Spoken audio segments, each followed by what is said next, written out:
Salam dostlar, necəsiniz? Ümid yaxşısınız. Biz başlayalım artıq yavaş-yavaş dostlarla başlayalım. Sən də bizim dostlar,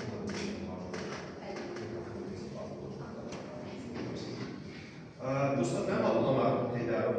Öz vaxtında biraz qısa məlumat verib ki, ən azından təsəvvür üçün olmasın ki, kimdir, nədən danışacaq, nə üçün danışacaq, nə fayda verəcək, bu məzmunda çox olsa sizə bir giriş etməyə çalışacağım. Mən 17 il üzərində satış idarəetmə sahəsində çalışmışam.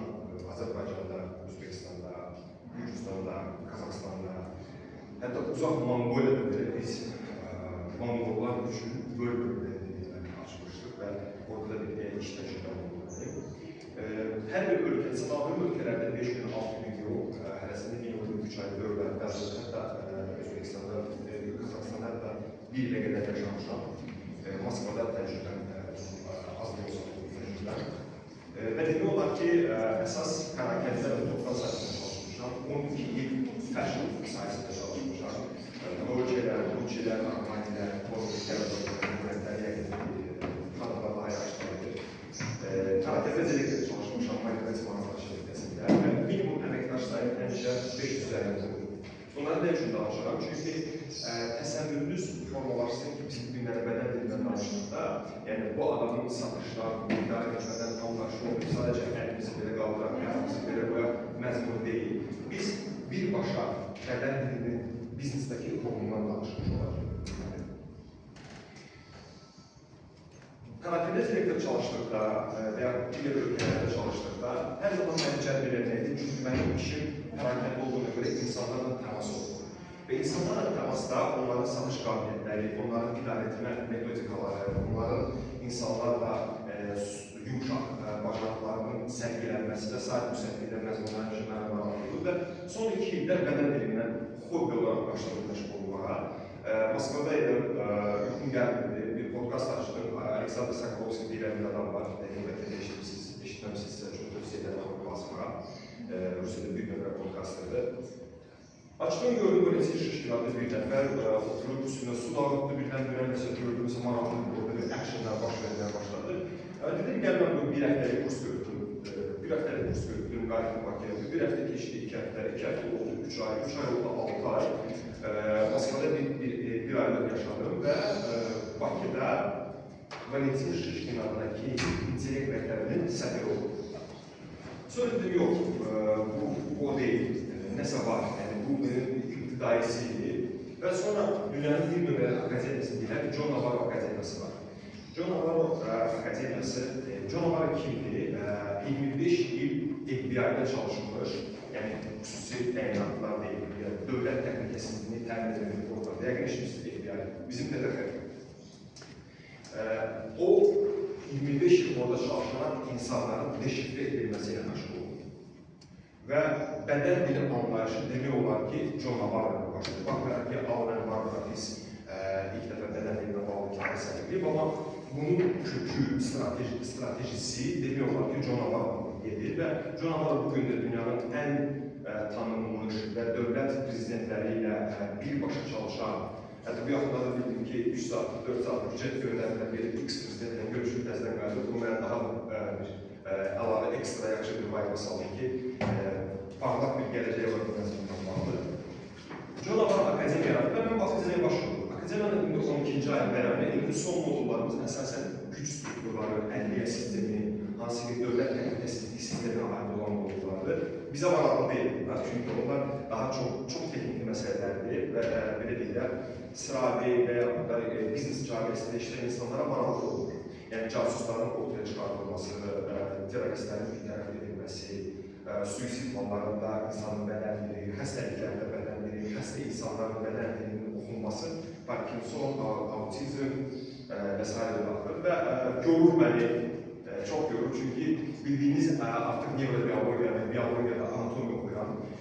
Bunları danışmaqda məqsədim var, sadəcə öz backgroundunu danışmaq niyyətim deyil. Çünki biz bədən dili ilə bağlı danışdıqda, mən ilk 4 ay, 5 ay bədən dili ilə bağlı oxuduqda özümü sordum, ya bu niyə başlamırlar ki, belə oturur, belə durur, əlini belə qoyur, əlini belə qaldır, əlini belə uzar, adımlara belə durur. Dedim, yəni ünvanım səhvdir, yəni bu nəsə düz getmir məzmunum. Sonra gördüm, yox, əslində bu belə işləyirmiş. Biz bədən dili ilə bağlı danışdıqda bir şeyi sizin xatırlatmaq istəyəcəm. Məşhur rəssam var, Michelangelo Buonarroti. Onun məşhur bir ifadəsi var ki, mükəmməlliyi yaradan detallardır. Mükəmməllik detallarla əmələ gəlir, amma detalın özü mükəmməllik deyil. Yəni, biz hər hansısa bir sənət əsərinə baxdıqda, bu sənət əsəri kiçik-kiçik detallardan ibarətdir. Və insan vücuduna baxdıqda, qol var, göz, ayaq, baş, qaş, yəni bu hissələrdən ibarətdir. Yəni, onun ayrıca bir detalda, onun hər hansısa bir mənası olur. Və biz insana baxdıqda və onun haqqında bir fikir bildirdikdə anlamamız lazımdır ki, onu mükəmməl görmək istəyirsə, onun vücudunu mükəmməl görmək istəyirsə, ilk başlanan şey bədən dilindən başlayır. Çünki maraqlı olan faktor ondan ibarətdir ki, bu şeylərin birinci məzmunu insanın beynində başlayır. İnsan beyni cəmi 3 hissədən ibarətdir. Keçən il öyrəncilər olmasa. 3 hissədən ibarətdir. Birinci beynimiz bizim sürüngən beynimizdir. Hansı ki, cəmi 2 şeyə cavab verir. Həyatda qalmaq və çoxalmaq. Yəni, bizim bu dəqiqə hamımızı Amazon meşələrinə aparsalar 3 saniyə. Bizim 2 mövzumuz olacaq. Birinci, ac qalmaya, ikinci, çoxalaq. Bitti. Və ikinci beynimiz isə bizim limbik beynidir, hansı ki, bizim emosiyalarımıza, hisslərimizə və demək olar ki, bizim bütün həyat qərarlarımızın demək olar ki, ən böyük hissəsini orada verir. Sizcə, insanlar neçə faiz beyninin, neçə faizinin emosiya üzərində, qərarlar üzərində formalaşdırır? Sonra başqa 30 deyənlər yoxdur. 20. 15. 60% həyat yoldaşımızı belə emosiyalar üzərində seçir. Sonradan artıq nə olur? Ağıl başlayır devrəyə girməyə. Və çox maraqlı bir məqam var. Və neokorteks beyni isə bizim ən cavan beynimizdir. Cəmi 200 milyon yaşı var. Yəni, bizim ən sonunda müraciət etdiyimiz beyin hissəsi bizim neokorteksidir. Baxın, siz mənə aktiv dinləyirsiniz və demək olar ki, IQ-lər bu dəqiqə ən yüksək həddlərdə və biz bu dəqiqə bədən dilindən danışırıq. Yəni, bunu bir test formatında bir yoxdur, görün, bu necə işləyir. Hamısı mənimlə bərabər zəhmət olmasa işarə barmağını qaldırsın, hündürə, daha hündürə qaldıra bilərsiniz. Baxın, mən işarə barmağını deməyəmə baxmayaraq, tək bir neçə insan baş barmağını qaldırsınlar, işarə barmağını. Bu nədəndir? Baxın, mən də sizin kimi baş barmağını qaldırmışım, biraz önə çəkmişəm, mənim gözümü soxmaq üçün, bax, dedim, mən də elədim. Məsələ nədən gedir? Biz danışığa yox, insanın göstərdiyini yox. Yəni, sən bu günləri Stanford bitirə bilərsən, Oxford bitirə bilərsən, Cambridge bitirə bilərsən, bunun insanlara heç bir aidiyyəti yoxdur. İnsanlar səni görür və başlayır sənin haqqında qərar etmək. Ümumiyyətlə, bədən dili haqqında danışdıqda bir şey vurgulamaq lazımdır ki, bu bizim ön səhnəmizdir. Yəni, biz danışmağa başlamamışdan əvvəl bizim insan haqqında təəssüratımız artıq başlayır formalaşmağa. Yəni, National Geography-yə baxanlar var, heyvanlar aləmi, Discovery formatda baxanlar var, yəni ki. Biz indi gəlin bu insanın beyninin nə dərəcədə heyvan beyni ilə eyni strukturda işlədiyini ortaya çıxarlar. Məsəl üçün, siz bir şirin bir ceyrana hücumunu görürsünüz də, yəni bir canavarın hücumunu görürsünüz də. Orada ilk anda ceyranın reaksiyası nə olur? Birinci donur. Sonra nə edir? Ya qaçır, gücü olarsa hücum edir, özündən zəif olarsa. Və düşünün ki, siz evdə oturursunuz, evdə birdən möhkəm qapı döyülməyə başlayır. Siz birinci nə edirsiniz? Donursuz bu formada. Sonra ya qaçıb gizlənirsiniz, ya da ki, gedirsiniz qapını açırsınız. Yəni, bu günləri bizim bu zala, bu dəqiqə bir yapmaq daxil olsa, biz hamımız yerimizdə bu formada dayanacaq ki, limbik beyin və reptile beyin sizə o ifadəni verəcək ki, görülməz hala düşür. Sakit duranda görülmürsən. Bunlar nə üçündür? Bunların hamısını biznes kommunikasiyalarında, biznes görüşlərində biz hamısını hissə-hissə istifadə edirik. Yəqin görürsünüz, iclaslarda müdiriyyətin edir. Məsələn, heç görünmürsən. Oturub adam qabağında, iclasda oturub, amma görünmür. Çünki çox görünməz bir gizlənmiş disappear moodda göstərir. Yəni, sanki yoxdur demək olar ki. Bunlar demək olar ki, biznes kommunikasiyalarında çox vacib şərtlərdir. Yəni bizim ön səhnəmiz, yəni front stage'imiz bizim haqqımızda artıq bilgiləri deməyə başlayır, biz danışmağa başlamamışdan əvvəl. Baxın, siz bu zala daxil olanda, kimlərləsə bir neçə dəfə görüşmüşəm, kimlərləsə çox insanlar bir neçə dəfə görürəm burada, sizin beyniniz artıq deməyə başladı ki, mən bu adama güvənirəm, yoxsa güvənirəm. Mən bu adamla dost olaram, olmaram. Bu adam liderdir, yoxsa lider deyil. Hətta bir-birinizə baxdıqda belə insanlar başlayır artıq qiymətləndirməyə. Paul Ekman kimdir? Ümumiyyətlə, insan üz cizgilərini öyrənmiş bir alimdir. Yəni, bugünlər bizdə aeroportda təhlükəsizliyi keçəndə bizə deyəndə bir termometrə baxırıq. Biz onu Paul Ekman'a borcluyuq. Çünki Paul Ekman faks sistemini işləyib və bizim üz cizgilərimiz, yəni 7 üz cizgimiz, hansı ki, Madagaskar insanlarda da üz cizgisi eynidir, Kürdələrdə də eynidir, Barcelonada da eynidir, Əhməddə də eynidir. Yəni, fərqi yoxdur. Üz cizgilər demək olar ki, dəyişir. Yəni, nifrət-nifrətdir, kədər-kədərdir, sevinç-sevincdir, iyrənmə və digər sevinç duyğuları, təəccüb duyğuları. Bunlar demək olar ki, dəyişməz üz cizgilərdir. Paul Ekmanın alı bir ifadəsi var. Deyir, artıq biz insana baxdıqda onun üz mikro ifadələrindən artıq informasiyanın 30-40%'ni alırıq. Artıq informasiyanın 30-40%'ni alırıq. Mexanik qaydası var, onun ifadəsi belədir ki, insanın 7%'i onun danışıqıdır, 38%'i onun səs tonudur və 55%'i demək olar ki, onun bədənidir.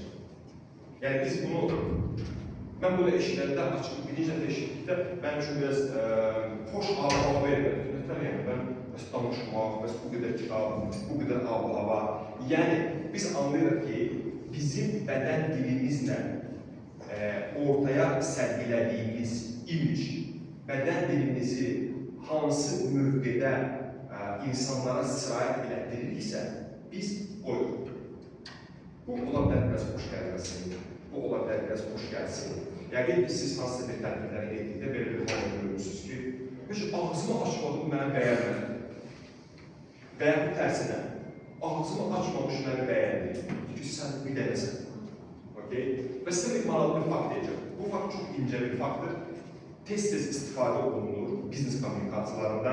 Yəni, mən bu dəqiqə ölkənin 4 şirkətinin CEO-suna şəxsi mentorluq edirəm. Və bu mentorluq əsasən biznes kommunikasiyalarının aparılması üzərində bir mentorluqdur. Və biz orada insanlara əsasən hard skills-dan daha çox, yəni texniki bacarıqlardan daha çox soft skills, yəni yumuşaq bacarıqları necə istifadə edib milyonluq, yarım milyonluq, bir neçə milyonluq müqavilələrin udulması və danışıqlar prosesində necə üst mövqeyə keçilməsi kimi yumuşaq bacarıqları öyrənir. Embodied cognition deyilən bir nəzəriyyə var. Embodied cognition nəzəriyyəsi nədir? Beyin qavraması yox, bədən qavraması. Çünki dediyim kimi, mən sizlərə baxıram, birinci dəfə görürəm, bəlkə biriniz CEO-sunuz, bəlkə biriniz CFO-sunuz, bəlkə biriniz operational director-sınız, nə bilim, psixolog ola bilər və s. digər pozitiv işləyən insanlar ola bilər. Amma mən sizə baxdıqda və siz də mənə baxdıqda, biz siluetlə başlayırıq insanı qavramağa. Və maraqlı məqam nədir, dostlar? Biz əgər X bir adamı, tutaq ki, Samir xanım, mənim köməkçi, tutaq ki, Samir xanıma baxırıq. Mənim birinci sürüngən beynim Samir xanımı qəbul etdisə, birinci mərhələdən artıq o keçdi. Yəni, mən onu yırtıcı kimi yox, dost kimi görürüm. İkinci beynim, emosiya, yəni limbik beynimdə onu qəbul etdisə ki, mənə o adamdan xoşdur, qəbul etdisə, avtomatik olaraq neokorteks, yəni şuur, ağıl, yəni oxuduğumuz universitetlər, institutlar, ağıl başlayır o adamda yaxşı şeylər haqqında düşünməyə. Ağzına gələn qarşıda ki, o ürəyimizdə o uşaq təkdir, yəni ona işin olmasın. Və beyin bu formada işləyir, dostlar. Əslində insanları idarə etmək çox asandır. Sadəcə bilgili olarsansa. Çünki biz müxtəlif videolar alırıq da, məsəl üçün bizim dərs vəsaitlərimizdə casuslar, terroristlər, onların dindirilmələrində olan bədəni reaksiyaları, onların hansı ifadələr işlətməsi, hansı əl hərəkətləri, hansı üz cizgiləri, hansı ayaq hərəkətləri və hansı tərzdə oturuş oturuş tərzləri artıq bizə informasiyanı verir. Sizə bir fakt deyəcəm, prezidentlərin görüşü. Baxın, onlar neyinlər protokolda nədir? Albaniya prezidentinin, cənab prezidentinin görüşü oldu, görüşdülər, mən sizi xoş gördüm, siz mən xoş gördünüz, təşəkkür edirəm, falan, nə oldu? Qapılar bağlandı, onlar bağlı qapılar arasında danışmağa başlayırlar. Sual oldu, niyə? Zaten onu uzaqdan da görsələr, səsi mute eləsələr, yəni səs kəsilsə, biz zaten onu eşitməyəcəyik. Çünki bədən dili üzrə ekspertlər o danışıqdan maksimum informasiya çıxarda bilərlər. Çünki bədən dili olaraq 99.9% yalan danışır. Və ona görə protokollarda bəzi dəyişməz addımlar, bəzi dəyişməz sallaşmalar, üz cizgiləri, bilməmələr. Mən xoşbəxtlikdən cənab prezidentin bədən dilini 3 dəfə təhlil etmişəm. Həm ictimaiyyətdə bu canlanır, həm Almaniya prezidenti Frank Walter çox çətin adı olsa da yadında qalır. Onunla bədən dilini biz təhlil etmişik. Buna görə də xüsusi orqanlardan təşəkkür almışıq. Məsələ nədən gedir? Yəni, nə görmüşəm, onu demişəm. Yəni, Azərbaycanda yaşadığım üçün yox. Çünki cənab prezidentin administrasiyasında Sorbonne Universitetində bədən dili uzmanları işləyir. Baxmayaraq ki, onun gene fondunda artıq bir bədən dili strukturu var. Çünki genetik olaraq atadan qalır. Amma buna baxmayaraq, o bunun təsirini alır. O bilinçli formada bədən dilini idarə edə bilir. Baxın, bilinçli formada bədən dilinin idarə olmasından söhbət gedir. Biz bugün buradayıq ki, biz bədən dilimizi bilinçli istifadə edək. Yəni, bu yox ki, onsuz da məndən asılı deyil. Və yaxud, məni tanıyan olsa tanıyan və mən kiməm? Kimə nə dəxli var ki, mən necə oturdum, necə durdum? Adətən beynimizə gələn sualları məndən səsləndirirəndə. Yəni, güya mən belə oturanda, fərqli duranda məni başqa cür mü görəcəklər? Bəli, görəcəklər. Fərqli dəyərləndirəcəklər. Misal üçün, sizə bir nümunə göstərmək istəyəcəm və sizdən xahiş edəcəm ki, bu adamın bir yaşını müəyyənləşdirək. Bu adamın yaşını müəyyənləşdirək ki, bu adamın neçə yaşı var? Sizcə bu adamın neçə yaşı var? 50 plus. 50 plus. Sizin bunu düşünmək üçün neçə saniyə lazım olur? 3 saniyədən lazım. Düzdür? Yəni, biz adi oturuş qaydamızda belə artıq kənarın estetik gözündə yaşlı görsənməyə başlayırıq. Və yaşlı görsənirsənsə, sən artıq ağır ab-hava ötürürsən mənə. Biraz yeni mövzular bunlar, insanın beyninin bunu həzm etməsi üçün bir zaman lazım olacaq. Çünki bu şeylərin mənə oturması 2 dəqiqədə çəkilir. Çünki çox məlumatlar gəldi, çox kitablar deyil kimi, bunların hamısının mikrobiologiyada, makrobiologiyada, nevrobiologiyada bunların hamısının ciddi əsasları var. Dostlar, yorumlu musun? Yox. Sual olduqda anında məni kəsib sual verə bilərsiniz. Bir məlumat vermək istəyirəm. Buyurun. Bayaqları dediyimiz Bayaq var, onun Albert Mehterbiyan olmalısı. Erməni əsilli alimdir, anası erməni, atası professordur. Onun statistikasına bir illərdən çıxır ki, insan bədənin 55% yetişdikdən sonra. Bəli. Super, bilmənizə görə almışlar. Bunu hətta indi Harvard Universitetində Albari adlı bir Pakistanlı professor var, səhv etməmsə 80-ci illərdə vəfat etmişdi. Həmin nəzəriyyə təsbit etmişdi. Ki, həqiqətən də bu belədir. Çünki insanlara qəribə gəlir. Nətər yəni, mən danışdığım 7%-dir. Səs tonu 38%-dir, amma bədən dilim 55%-dir. Bəli, dostlar, bu belə işdir.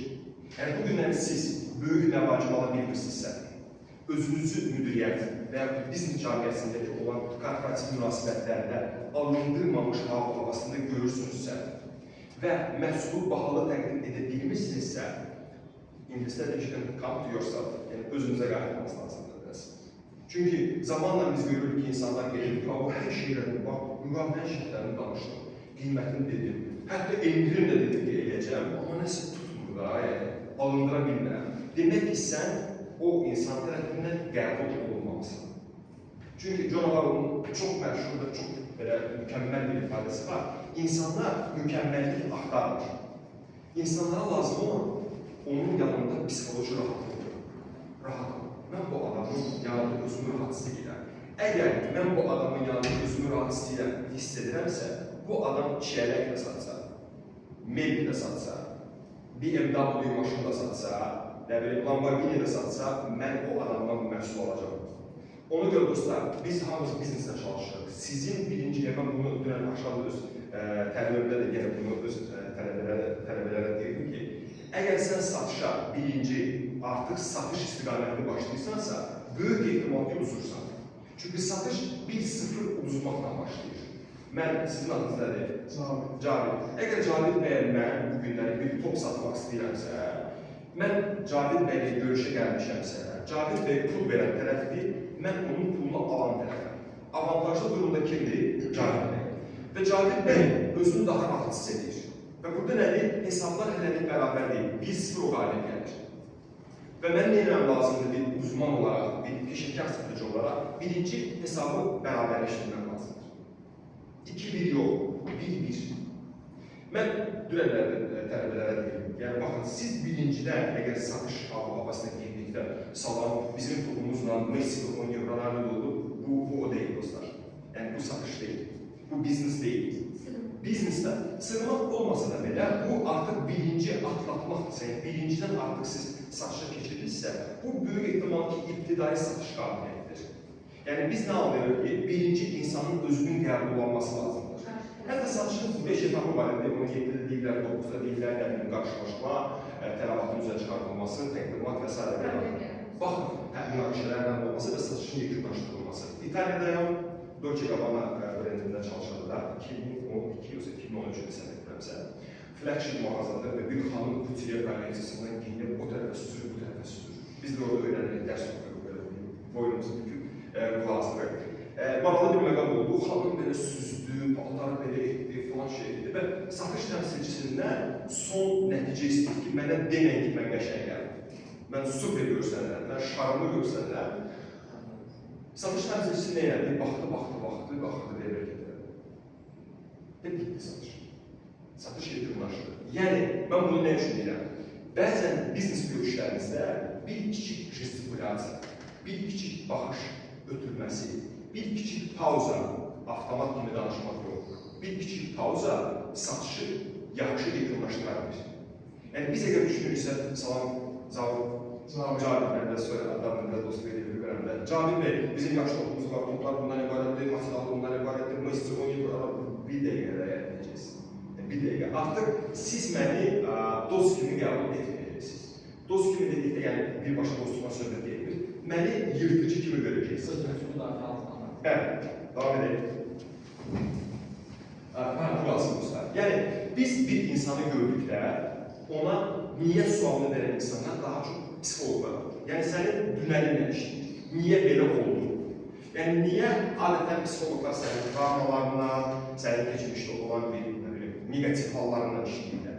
Nə üçün sənin sabahınla bağlı bir mövzudur? Yəni, mən sabah Stanfordda oxuyacağım, mən sabah Apple-da çalışacağım. Bu arada mən üçün Apple-ın Azərbaycanda direktor olmuşam ki, onlar da biz 13 ölkə gəzib, onların siyasətini öyrənmişik.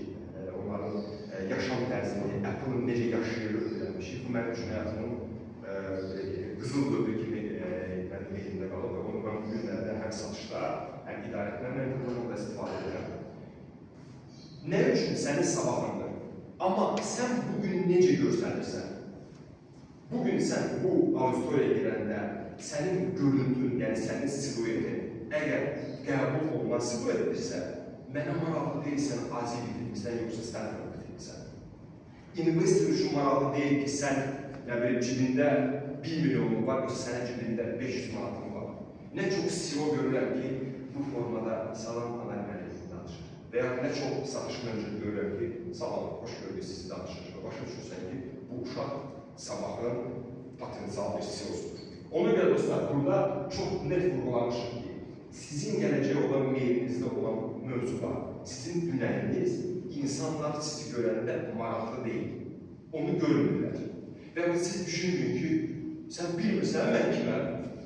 Bilmir. Və sənin də bir şansın yoxdur ki, gedib hamın yaxasından tutsan ki, bax, buraya, mən Harvard oxumuşam, mən Stanford oxumuşam, mənim çöldə Rolls Royce'um var, özümdə pulluyam.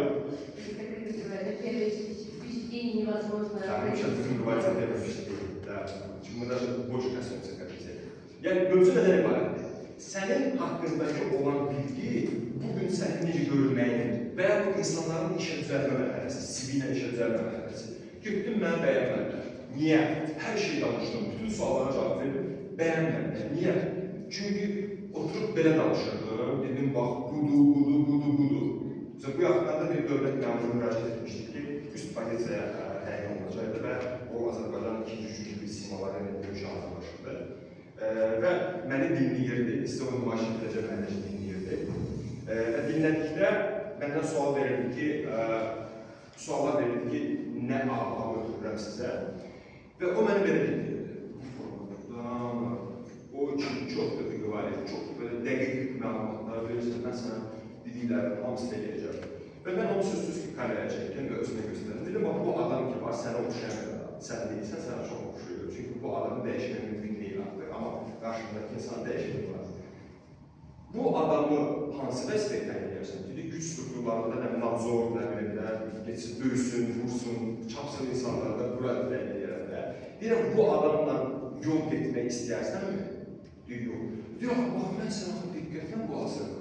Deyirəm, mövzu sənin görüntündür. Sənin beynində xoş məramlılığın, ab-hava, ürəyin təmizliyi, sevgi, məhəbbət, bu şeylər yox, sənin görüntündür. Sən bu günləri konflikt ab-havalı görüntün varsa, sən konfliktli görsənirsən, dostum. Sən bu günləri mənlə belə oturub bizneslə danışırsansa, mən böyük ehtimalle səndən işləyəcəm. Bu yaxınlarda biz söhbətgahda danışırdıq, dəvət etmişlər çox sonsuzlar. Orada Turalın maraqlı bir ifadəsi var, dedi ki, böyük bir biznes rəhbəri ilə görüşürdüm və girəndə mənimlə belə görüşdü, əlini belə tutuyor, belə yox, belə əlini verdi mənə. Deyir ki, mən bu adamdan işləməyəcəm. Deyirəm, niyə Tural? Deyir ki, sən işləməm falan. Yəni, görün, bir, necə? Güvən verir. Bəli. Yəni, sənin baxışın, sənin əl hərəkəti, sənin cılızlığın, məkana sığışdığın, məkanda balaca yer tutmağın. Baxın, sizcə bu adam nə qədər maaş alır, indi göstərdiyim adam? Mən az verərdim. Görürsünüz, ansızın sizin beyniniz artıq insanlar haqqında danışır. Zaten siz kafeşoplarda, restoranda oturduğunda gözünüz başlayıb qiymətləndirməyir. Müdür deyil, direktor oxşuyur, işçidir, bank işçisidir, uşaqlı ora-bura qaçır, ateli işləyən oxşuyur və ya deyirsən ki, çox kübar görsənir, böyük ehtimal ki, böyük vəzifədə işləyir. Yəni, bu zamanla genetiklə keçə bilər, genetik keşf edə bilər. Yəni, kimsə deyir ki, filan kəsin atası nəbrim, müdür işləyir, oğlu da ondan əmələ gəlir, belə deyil. Bu, belə bilmək işlər. Ona görə dostlar, sizə maraqlı olan, yəni bu günlərdə öyrəndiyiniz mövzu sizin indi necə göstərməyinizdir. Sabah, dünəldə olub, heç kimə maraqlı deyil. Zaten biz sürətli bir əsrdə yaşayırıq. Hər şey bir sürət var. Yəni, sənin ikinci şansın çox az olur hər zaman.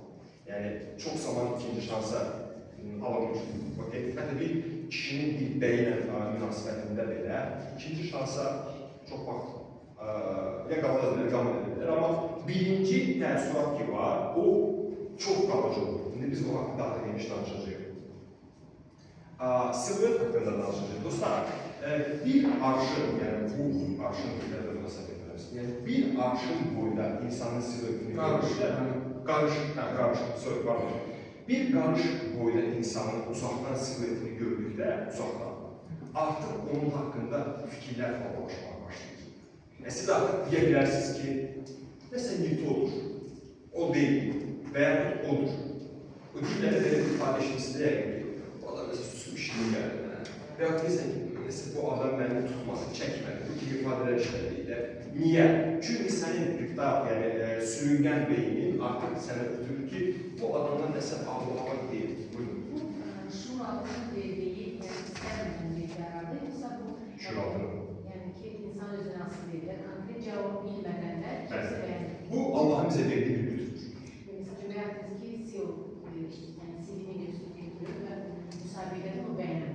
Ama özü bir cavab tutabilir. Bəli, çox əla sualdır. Mən Kapital Bankda bu yaxınlarda 25 HR-a, daha doğrusu rekruter'a təlim verildi ki, ön yargıları yığışdırır. Yəni çünki biz niyə görürük? Yəni bu biraz ön yargı kimi. Yəni ön yargı kimi formalaşır. Amma burada bir balaca bir məqam var. Siz bir HR kimi çalışsanız belə, bu məlumatı bilməniz lazımdır. Amma qarşınızdakı insan özgüvənsiz gəlirsə, böyük ehtimal ki, özgüvənsizdir. Siz sadəcə bir peşəkar HR kimi onun içində olan gücü kəşf edə bilərsiniz və deyə bilərsiniz ki, bu hərəkətləri kənarlaşdır. Bu hərəkətlər sənə həyatda mane olur. Amma siz bu məlumatları bilməniz təqdirdə onu özgüvənsiz bilib, özgüvənsiz kimi yola salacaqsınız. Bu sizə ekstra bir silah verir. Ki artıq, məsəl üçün, orada bir tanım dedi ki, mənim iki təlimdə bir jest var idi, mən həm də intervüyə girdim, orada bəy belə elədi, mən dedim ki, bu bölümündə bu axırda tutacaq, tutmayacaq da. Bu arada mənim burada danışdıqlarımı çıxıb istənilən çöldə, kafedə rastlaşa bilərsiniz bu şeylərdə. Yəni, çünki indi artıq siz bilgi olacaqsınız. Adətən təcrübə göstərir ki, buradan çıxandan sonra insanlar belə kartoşoklarda hamıya baxır, başlayır, biraz skən etmək, bu nədir, bunu məncə tuturam, bu nədir. Belə işlər təəssüf. Çünki insanda yalanı müəyyənləşdirmək mümkün deyil. Əslində, bunu mənə deyirlər ki, demə bunu, yəni bundan çox pul qazanırlar, amma dostlar, yalanı müəyyənləşdirmək mümkün deyil. Yəni, mümkün deyil. Yəni, bu profesional bir adı.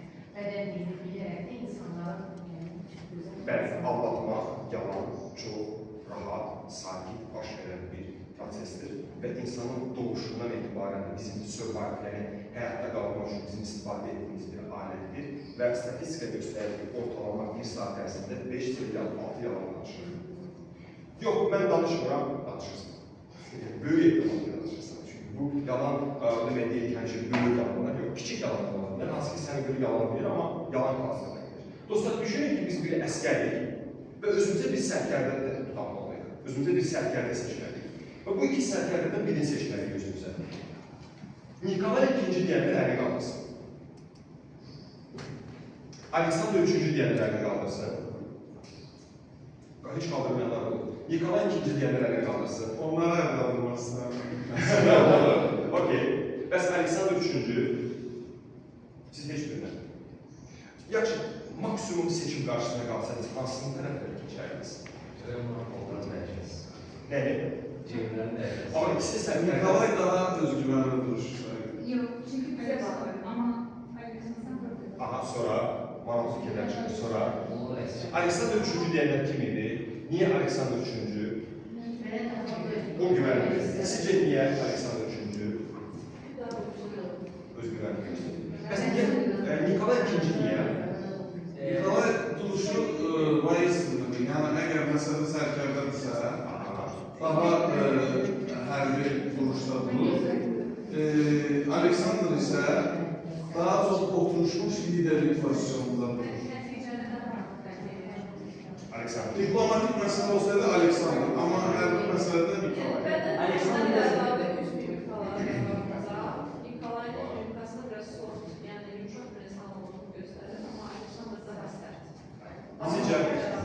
Sizcə, tamam. Sizin fikriniz var.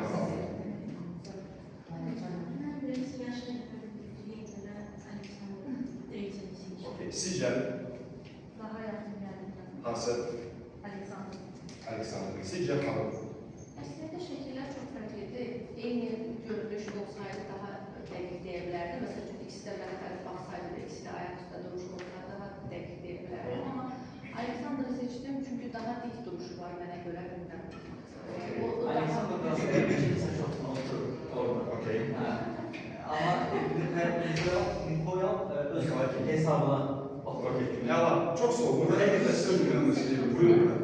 Dövrə görə simalar dəyişir. Məsələn, üçün Nikolayın dövründə sərkərdələrin əksəriyyətinin simasına baxsaq, məsələn, Abdülhamid dünyanı idarə edib nərdəsə, belə, düzdür. Amma sima olaraq çox soft insan olmuşdur.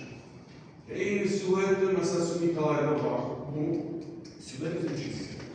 üz cizimləri. Baxın, Siluet yaxşı, sonra mən tərsine qoyacağım.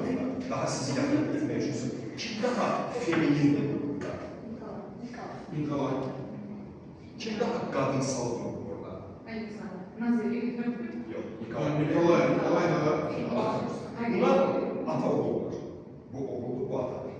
Nikolay II tarixinə baxdıqda, siz onun uşaqlıq şəkillərinə belə baxa bilərsiniz. Siz vurguladığınız şəkillərə baxırsınız. Siz onların uşaqlıq şəkillərindən tutmuş böyüklük şəkillərinə qədər baxa bilərsiniz. Slavyan tarixinin ən loser sərkərdələrindən biri olmuş Nikolay II və taxtı təhvil edib və əyyaş bir həyatını üstü. Buyurun. bir şey demək istəyirəm. Bədən olaraq deyəndə, məsələn, prezidentlərin və yaxud da seçki hissəsində baş verən, yəni prosesində olanlar, posterlərə baxdıqda, bədən ilə baxdıqda Nikolay kimi dururlar. Yan və dik duruş olurlar. Ben mesela... İndi bakacaq prezidentlər göstərəcəm. Hə? Göstərəcəm. Yəni, mən bunu nəyə görə bilirəm, dostlar? Aleksandr Şukin isə İslamiyat tarixinin ən uğurlu sərkərdəsidir. Tarixdə, hətta bu yaxınlarda Putinin evindən bir fragmentlər var. Oradan Aleksandr Şukinin böyük bir portretini görürük. Yəni, 3-5 saniyə ərzində biz insan haqqında fikir formalaşdırmağa başlayırıq.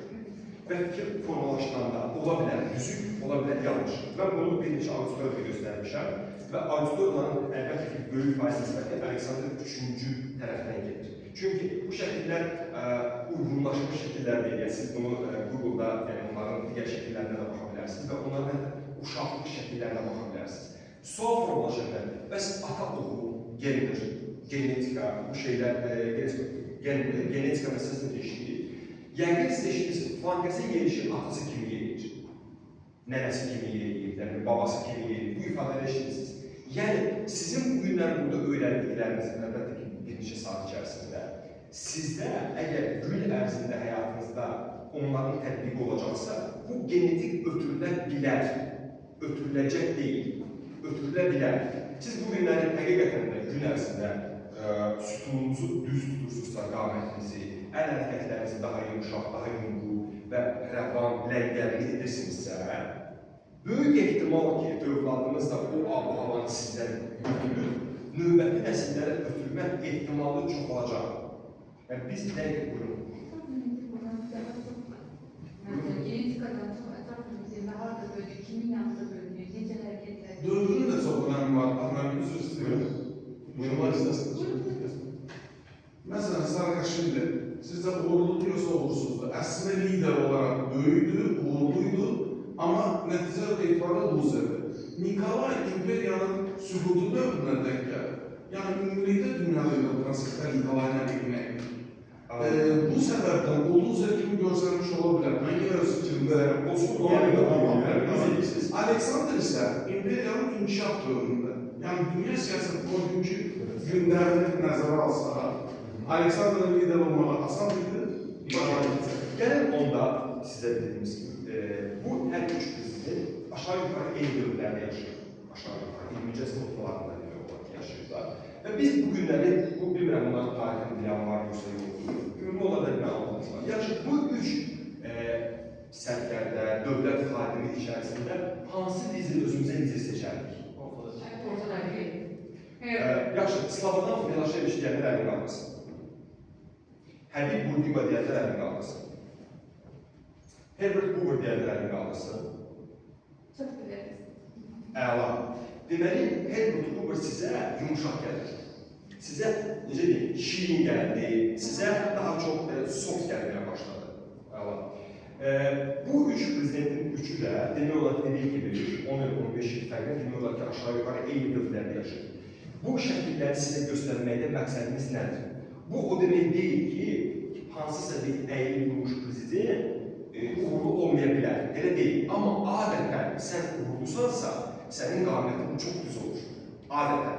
Və əgər sən hər zaman uduzmuş halda olursansa, böyük ehtimal ki, hər zaman belə gəzirsən. Ehtimal ki. Çünki adətən insanlar buna o zaman meylənir ki, ya problem olur, ya Rusiya var. Yəni, biz Moskvada oxuyanda bizə maraqlı bir trinajör öyrəndilər. Bir nəfər xanımın əli vəfat etmişdi və o Valentin Şişkinə təhlildə gəlmişdi və təhlildə belə danışırdı da, hər şey yaxşı, belə dedi ki, dik otur danış.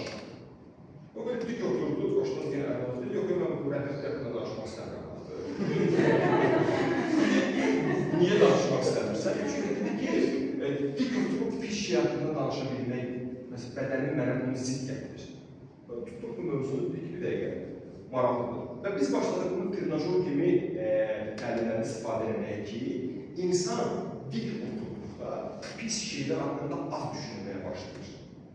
Çünki zaten qursansa, bu üstə gəlməkdir, artıq sən zaten bir düşmüş havaya düşürsən. Yəni, siz bir maşın sürdükdə belə, yəni diqqətli, məsəl üçün, mən 3 il, 4 il əvvələ qədər, məsəl üçün, çox aşağı əyirdim maşının belə söykənəcək hissəsini. Amma indi tam dik saxlayıram, tam dik saxlayıram. Bir müddət öyrəncəli gəlmədi, ondan sonra artıq mənə xoş gəldi. Çünki beyninizin tərkibində olan aksonlar, görürsünüz filmlərdə belə tərpənən bir enerjilər var. Onlar da aksonlardır və sonundakılar adı sinaplardır. Onlar bir-birinin üstünə oturduqda beyin bunu sevməyə başlayır. Necə ki, siz ilk dəfə qaşıqla su piyərində uşaq vaxtı əlinizdən düşürdü və siz onu saxlamaq üçün kontrolda saxlayırdınız.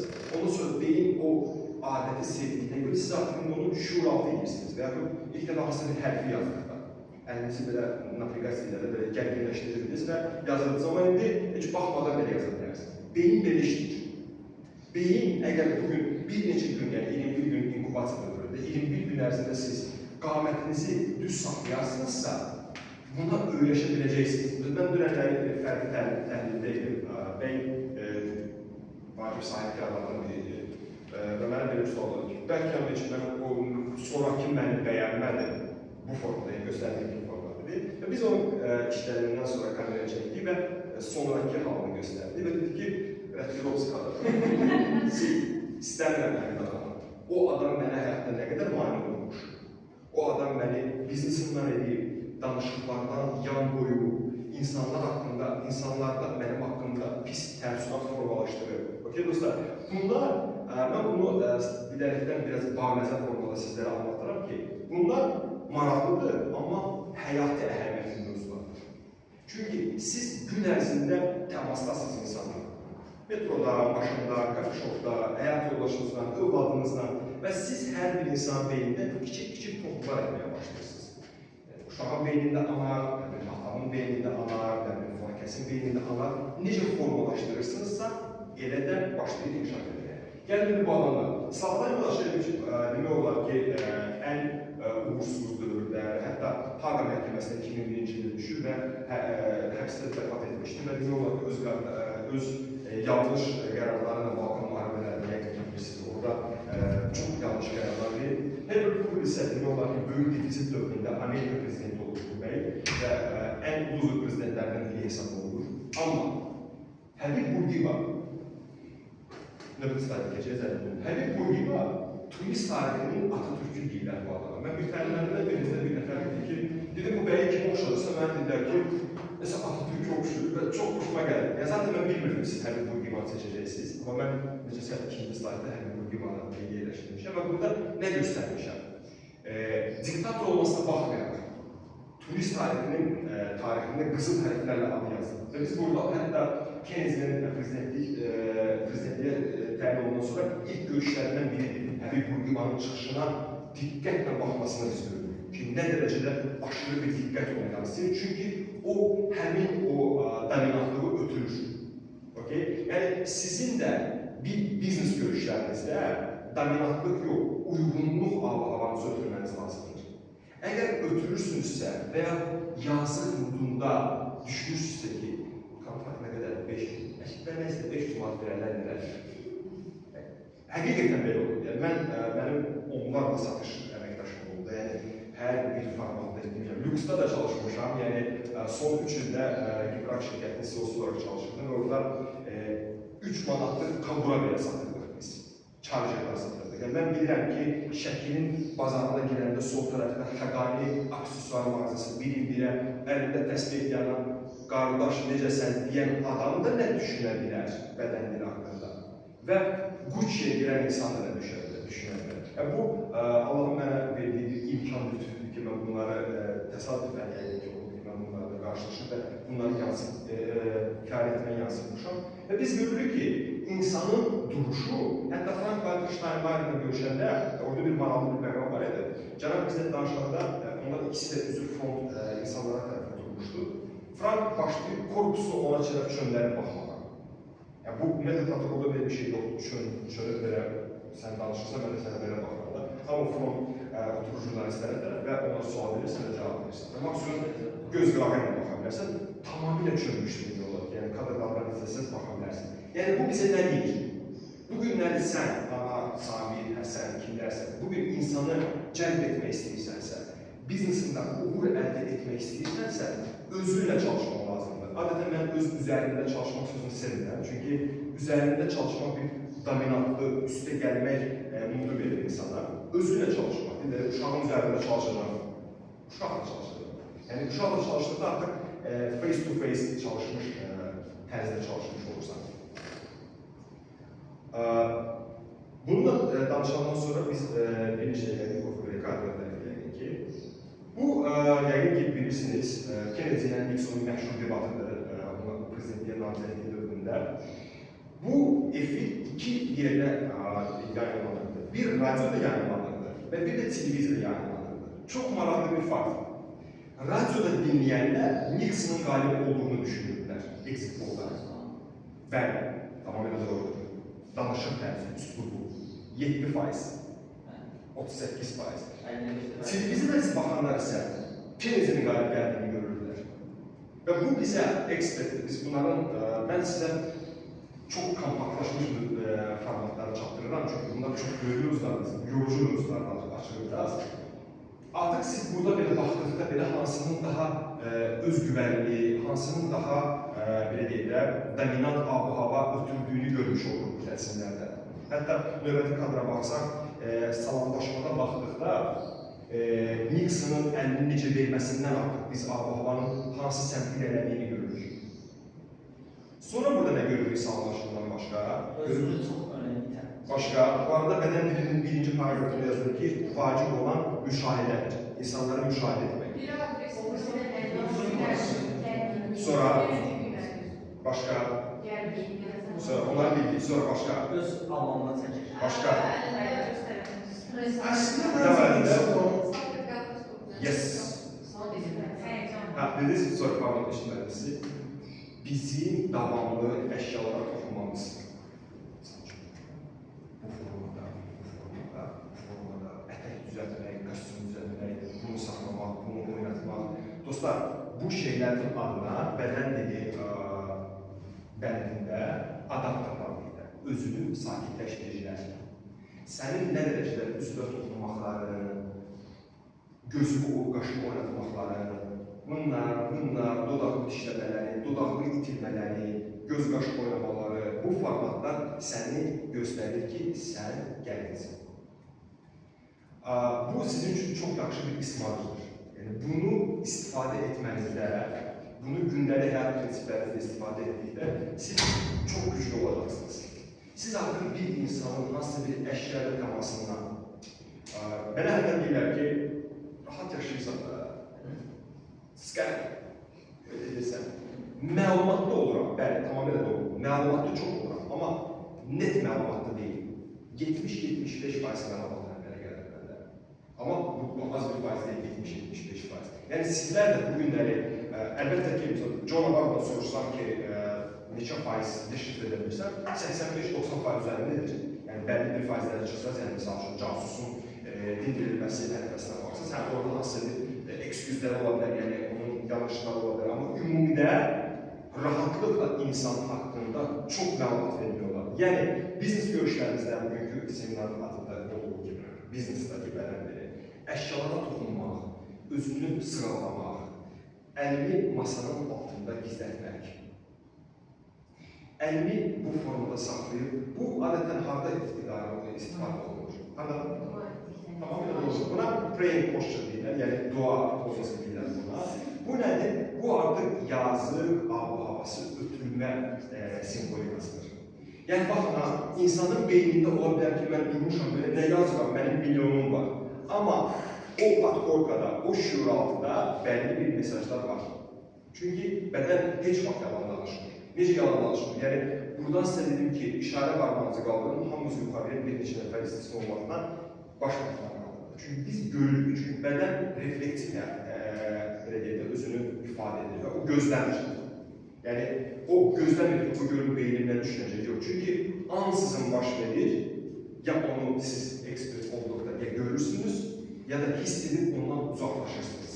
Çünki Mark Bowden'ın, o da bədən üzrə uzmanıdır, çox tövsiyə edirəm, Mark Bowden'dır, David Matsumoto'dur, Paul Ekman'dır, Amy Cuddy'dir, bunların həm YouTube'da, həm kitablarından faydalana bilərsiniz. Yorucu kitabları demiş olur, çünki akademik kitablardır, alınırda başlayacaq. Misal üçün, biz düşey gülüşü deyilən bir şey var, fake gülüş deyilən bir şey var. Yəni, hansı əzələ oynadıqda daha çox fake bir güç formalaşır və yaxud hansı əzələ devrəyə girmədikdə insanda artıq bilsən ki, bu o deyil. Çünki bunu demiş oldum, çünki slaytda olmasa da yanıma düşmüşəm deyim.